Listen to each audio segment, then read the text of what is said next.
Okay, students. Now, so motion, when the charge is in motion, and here the main characteristics that acceleration is zero, then it produces electric field and magnetic field around it. Okay, right? Next, the second characteristic is that acceleration is not equal to zero. Hence, some force is acting. Hence, some force is acting. So that some force is acting on the particular charge here. This is a charge Q1. Due to Q2 charge, some force is acting. When the force is acting maximum, then what happens, ma? It is going to act. It is going to produce both electric field. Already electric field is there, and magnetic field is also produces when little amount of charges, little amount of force is applied. Hence, some magnetic field is produced around it. Around it. Next, again, when the charge is moving with double that of the force acting, then what happens, ma, here? So that the charge is moving up and down like this, up and down like this. Hence, some wave-like structure is going to be taking place. Some wave-like structure is going to be taking place here. So that when the charge is present here, when the charge is present here, the charge is moving up and down like this. When the charge is like this, when the force is maximum, then what happens, here? If you have the charge here, the charge is moving up and down like this. It is moving up and down like this. It is moving up and down like this. So that it is going to produce electromagnetic wave. It is going to produce electromagnetic wave, EMW, okay, right? EMW, electromagnetic waves, okay, right? This is about the charge. Understood, students? Next, coming to Newton's laws of gravitation. Newton's laws of gravitation. This is, here we are going to discuss the relation between Coulomb's law of forces and Newton's law of forces. This is very, very important concept. Okay, right? Understood, students? Next, coming to Newton's law of gravitation. So what do you know about Newton's law of gravitation? If you have mass m1 and if you have mass m2, this is mass m1 and this is mass m2, which are kept at a distance r. These two masses are kept at a distance r. Hence, we know that according to Newton's law of gravitation, Newton said that there is some force of attraction. Will take place between the two masses. There is no repulsion. Be careful that. Hence, there is some repulsion is also there when we brought the two masses nearer to this, and hence if the distance between the two masses is, if the distance between the two masses is 10 to the power of minus 19 micrometers. If the distance is r equal to 10 to the power of minus 19 meters, hence there is some repulsion will take place. Be careful that, students. This is very, very, very important term. When the distance between the two masses is 10 to the power of minus 19 micrometers. Hence, there is some repulsion will take place. Understood? Next, if it is more than that, if the distance is more than this 10 to the power of minus 19 coulomb, then there is some attraction will take place. If the distance is greater than 10 to the power of minus 19 micrometers, then there is some attraction will take place between the two masses. Okay.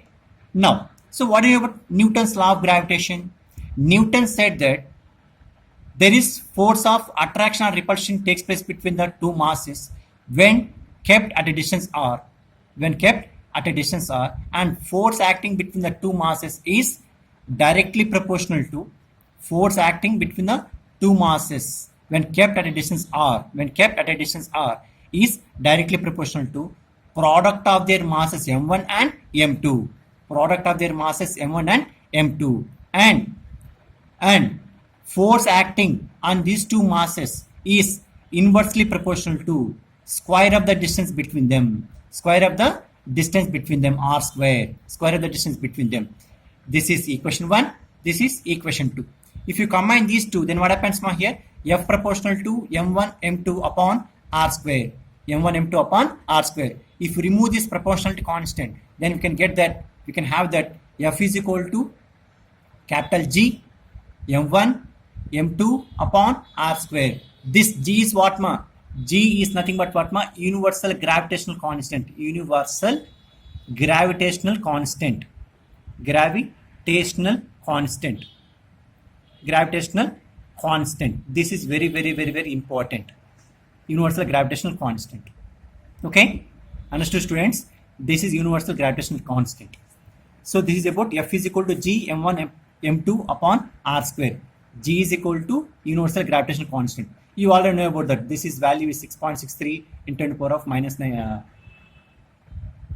6.63 in 10 to the power of what is this called minus 27 Newton meter square per kg square.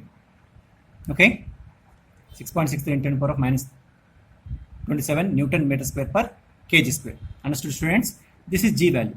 Now what we are going to discuss here means wherever the mass is, if suppose this is mass m1, this is mass m2, whatever the medium it is present here in between the two masses, whatever the medium which is presence between the two masses here, it is independent of the medium. Be careful that whatever the force acting between the two masses, suppose m1 is attracting m2 or m2 is attracting m1, this m1 is going to attract m2, hence it is not going to take any permission which is takes place between the two masses. Suppose air medium is there here, if m1 is going to attract m2, it is not going to take any permission of air medium, or if m2 is going to attract m1 mass, it is not going to take any permission of air medium. Okay, right? Or whatever the medium which is present here, whatever the matter which is present here, be careful that this is very, very important, students.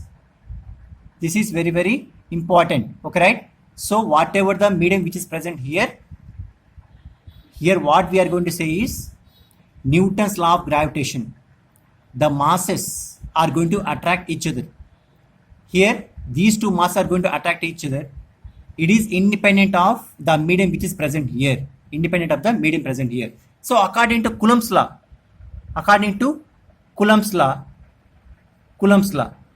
it is dependent of the medium which is present here. Suppose Q1 charge is there, Q2 charge is there. These two charges are kept at a distance r. These two charges are kept at a distance r. Now, here the air medium is there, or water medium is there.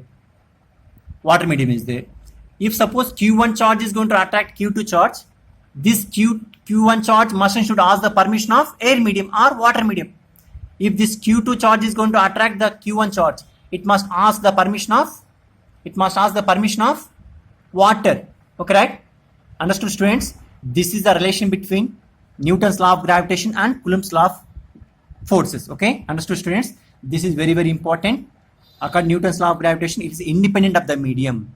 Between the masses, it is independent of the medium. Newton's law of gravitation says about that these attraction forces is independent of the medium. Here, the force which is acting here, whatever may be the forces acting here, either it may be repulsive or it may be attractive forces. It is dependent on the medium. It is dependent on the medium. Dependent on the medium. Here, it is independent of the medium. Independent of the medium. Independent of the medium. It is very, very important, students. Okay, right? The force which is acting here is independent of the medium. If the force wants to take place here, there must be dependent on the medium. It must ask the permission. That permission value is what ma? That is what ma? Permittivity. Permission plus activity.